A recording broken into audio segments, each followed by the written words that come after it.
One of the groups involved in the anti-Trump protests is called Move On. Its website calls for people to rally against the president-elect. It apparently has ties to billionaire investor and Clinton supporter George Soros, too. That's, in fact, according to emails, if you look back to 2008, released by WikiLeaks from Clinton's campaign chairman, John Podesta, to George Soros. In fact, they gave tips on how to steer American voters. For example, financing groups operating at campaign rallies. Move On was among them. Here's Gani Chichikan. Outraged by Donald Trump's victory in the presidential election, tens of thousands of people have taken to the streets across the U.S. to protest. Many demonstrators are refusing to accept Trump's victory. It looks like advocacy groups played a hand in organizing the seemingly spontaneous protests. Among them, an organization called Move On, which is funded by George Soros, a Hillary Clinton supporter and billionaire.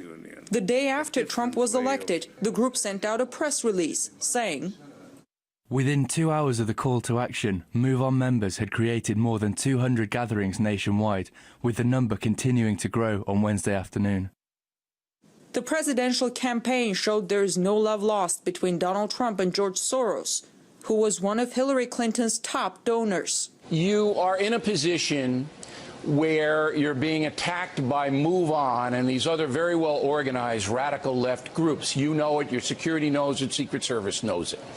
That's going to continue. Do you have a plan on how you're going to handle that?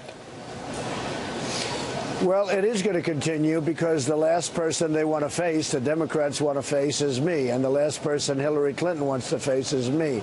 That was during the election campaign. But apparently Trump's victory in the election didn't stop the Soros organization from campaigning against him. Those who are stirring it up, and they do, many of them work for George Soros's front organizations, are really telling those innocent protesters and perhaps less innocent protesters that they're in danger, that they're endangered by Trump, even though Trump has done nothing but preach unity since he actually won the elections. In essence, what the opponents of Trump now are doing is exactly what they accused him of planning to do if he lost, which is disputing the results of an entirely fair election. It's an election where they've had all the media power and more of the money, and yet they've lost to him and to the voice of those ordinary people in the American shires who are normally ignored and forgotten. George Soros is known for stirring up anti-government protests in other countries, and it looks like the upcoming Trump administration might see a few.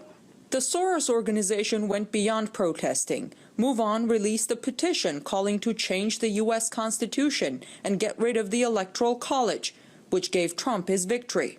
There are now some apparently well-funded attempts to undermine Trump's victory in the election. The irony is that many Clinton backers who are now slamming America's electoral system were praising it and scolding anyone who criticized it just days before the vote. In Washington, I'm Ganesh Chekya, RT.